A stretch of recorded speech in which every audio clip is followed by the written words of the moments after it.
Easy and tasty, pink sauce pasta, Hassof's World presents. Add water in a pot. Oil, salt,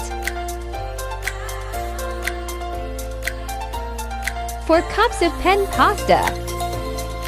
Stir and let it cook. Strain. Oil 6 tsp. 2 white onions chopped. 4 garlic cloves chopped. Tomato extract. Oregano to tsp. Salt to tsp. Chili flakes to TSP. Sugar to tsp. Water 1 cup. Milk 1 cup. Heavy cream to cups. Mozzarella cheese to 100 grams. Butter to cubes.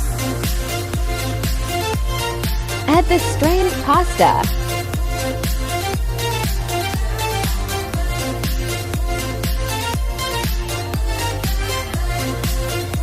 Our recipe is ready.